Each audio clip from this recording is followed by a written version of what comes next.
Record.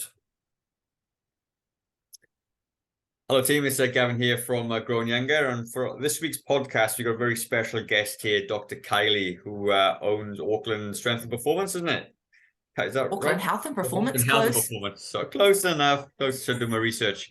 So we're part of a networking group, and we were chatting just last week about health and fitness and all that sort of thing. And Kylie was telling me that she's doing a strength and human performance master's degree, isn't it? Master's degree you're doing? Yeah. Yes. And part of that was vitamin D and the role of vitamin D in the body in terms of strength and performance, I suppose. So I thought it's a great topic, certainly as it's been a bit wet and windy and not a great summer. And I think a lot of us, like your clients and my clients as well, definitely been feeling it, to be honest.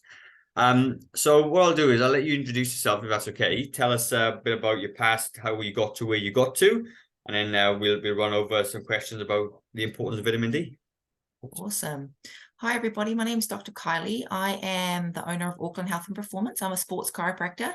I was put on the planet to help inspire people to take better care of themselves. So I'm extremely passionate about health, fitness, wellness. And my vehicle at the moment is a sports chiropractor. So if there's anything, the only thing I know about is health and fitness, really. I've done several degrees, and now I'm doing my master's degree in strength and performance. So I'm excited to share a bit about what I'm learning at the moment. That's awesome. It's obviously really good to have people like yourself on, right? So, tell me, because I'm not even sure myself, what's the difference between a sports chiropractor and a general chiropractor? Because you are very different, aren't you? I like to think so. Yeah, no, you are for sure. Like everything I see, like on your Instagrams and stuff, is way different to like a lot of other chiropractors out there for sure. So yeah, I think what's led me to sports chiropractic is it's a bit more integrated. I think my background has led me to sports chiropractic. I started in exercise science and movement and biomechanics, and then I did chiropractic, I suppose. So the question, that doesn't really answer the question, but a chiropractor specifically is a traditional chiropractor is really only focused on the spine and how that moves. Whereas a sports chiropractor is looking at how the entire body moves. We tend to use different techniques, so a lot more muscle-based techniques, as well as spinal techniques as well.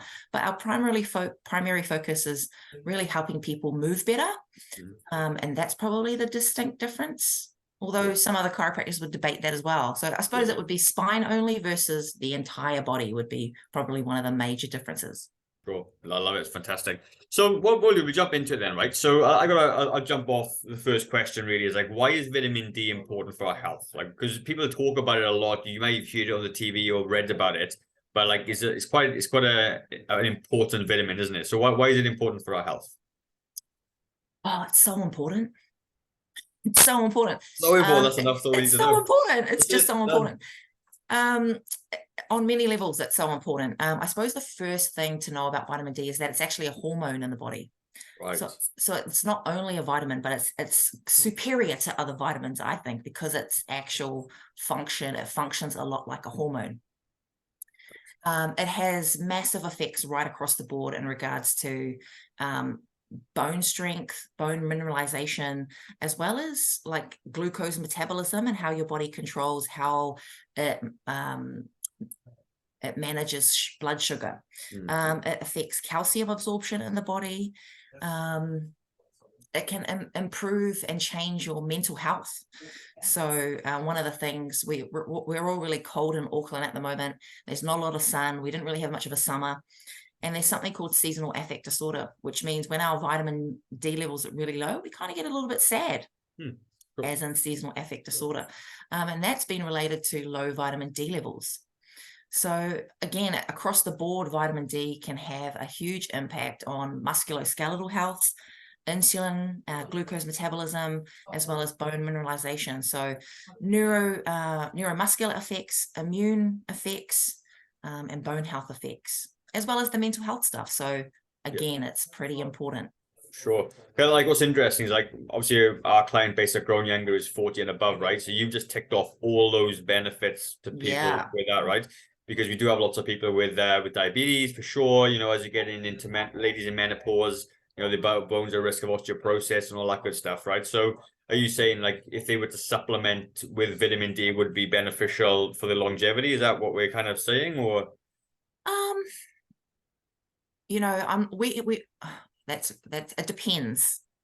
Cool. Is the answer always in musculoskeletal and exercise rehab at the moment. But the primary thing we get vitamin D from is the sun, right? So it's really important to get a little bit of sunshine, and that's really important to come from natural sources.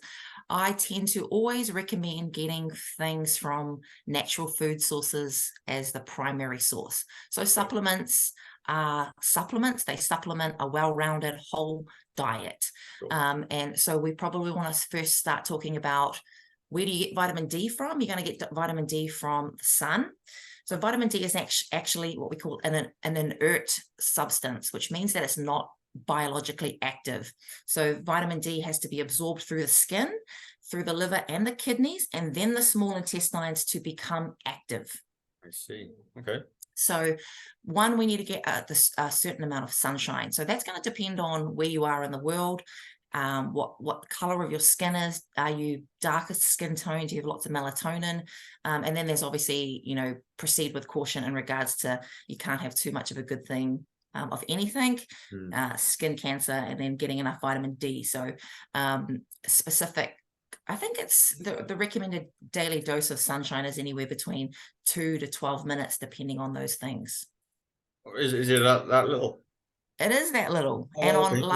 on large portions of your, you know, large skin surfaces as well, so legs and arms. Yeah. I'd have to, you know, double check on the exact recommendations of, Cool. but it is somewhere like 2 to 12 okay, minutes. interesting. Okay. It's not excessive. It's like my t-shirt tan in the summer. Yeah, exactly. Yeah, exactly. I'm getting loads of it. That's cool. So, like, in terms of like food and things, like, where do you get it from? What are the main foods that's easy accessible to us, do you think? Well, you and I are both in health and fitness, so a good well-rounded whole diet, full of good things like meat, vegetable, nuts, and seeds.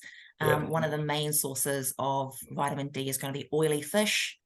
I think back in the 50s and 60s, people were using a lot of cod liver oil.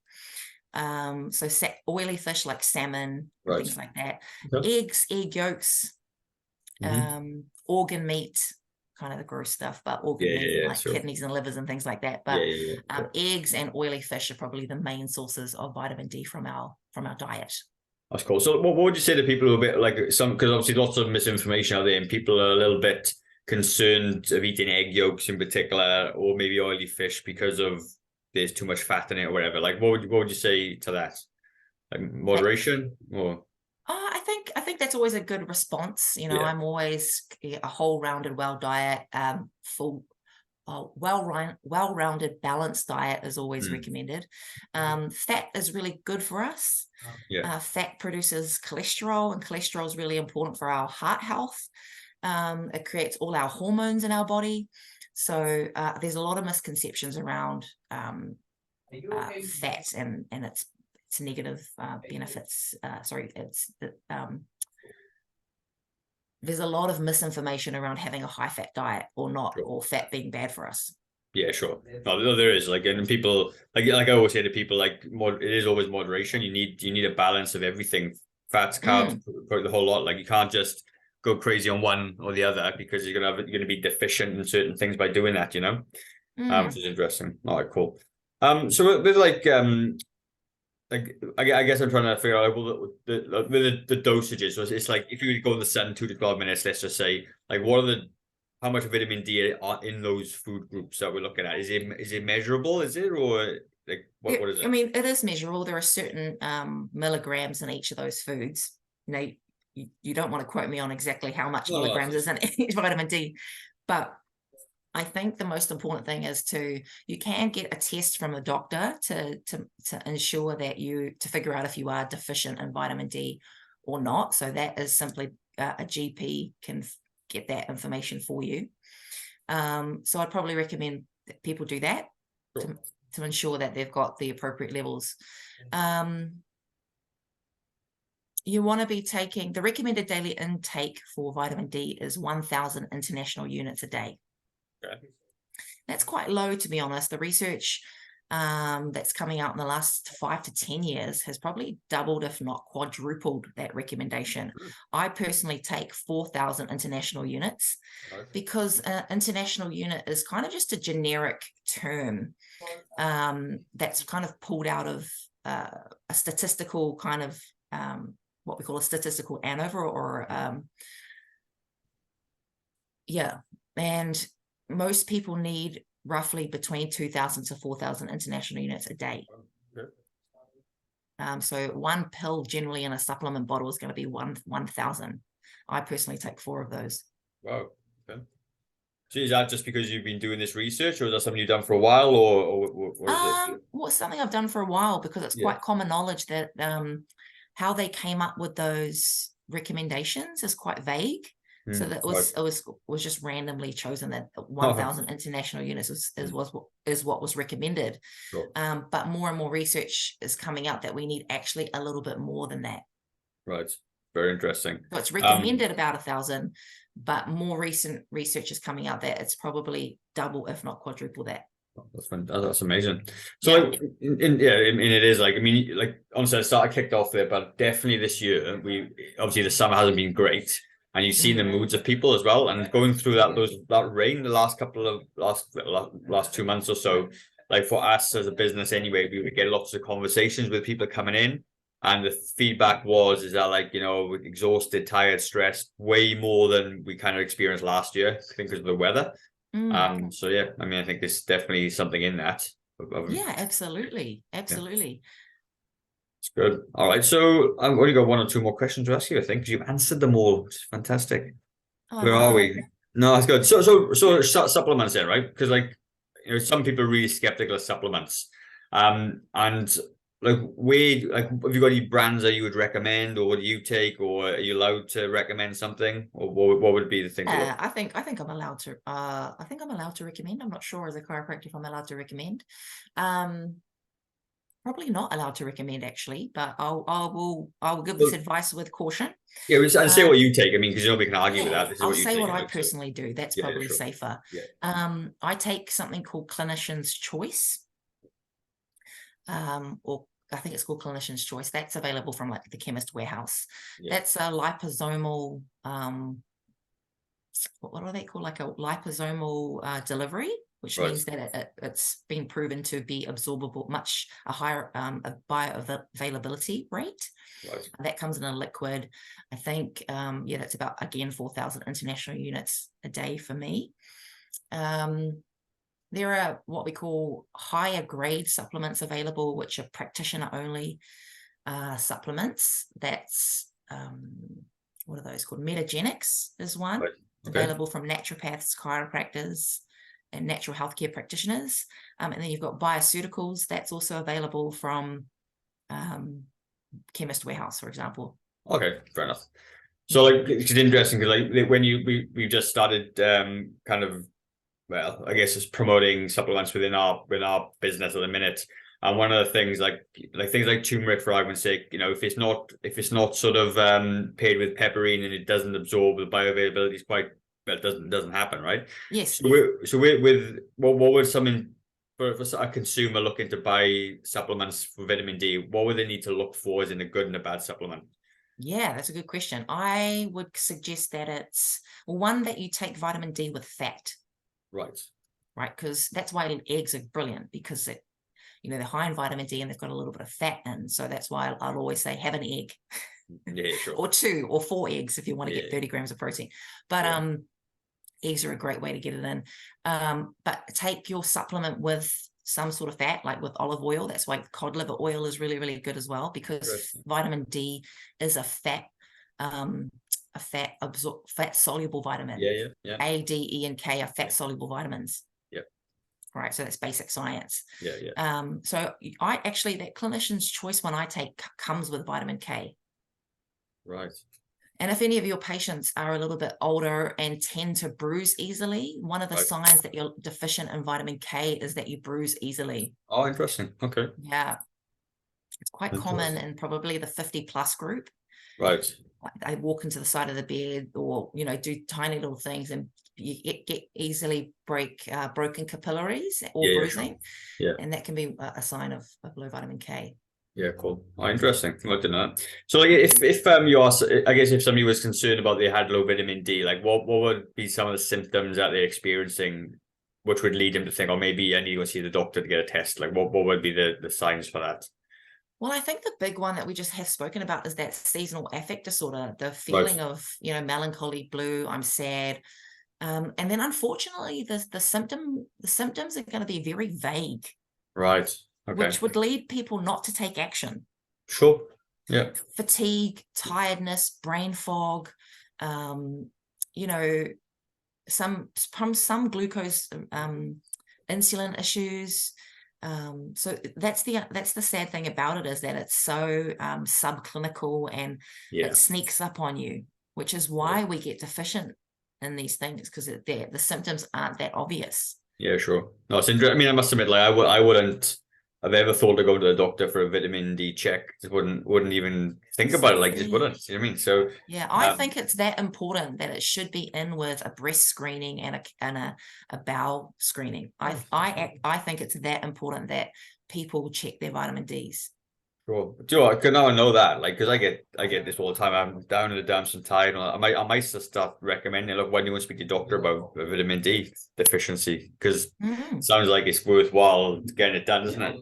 Because there's so much research proving that it has such broad effects. Yeah. Like when we started this conversation in regards to, bone health, energy levels, glucose metabolism, mental health. Like, it's just one of these things that can be very adaptable to the body. Yeah, sure. So I'll ask you one more thing, because I know we offline we spoke about it was the diabetes thing, wasn't it? Right. So like when you mentioned the glucose thing, like how does that work? Like how does it benefit the glucose uptake and all that good stuff in terms of diabetes? Well, that's quite a complex physiological question. Your job to simplify. It's quite hard to simplify, actually, but okay, that's it's right. It's all to do with how the liver and pancreas function, and that vitamin D, how vitamin D is integral in that functioning at the liver and the kidney level.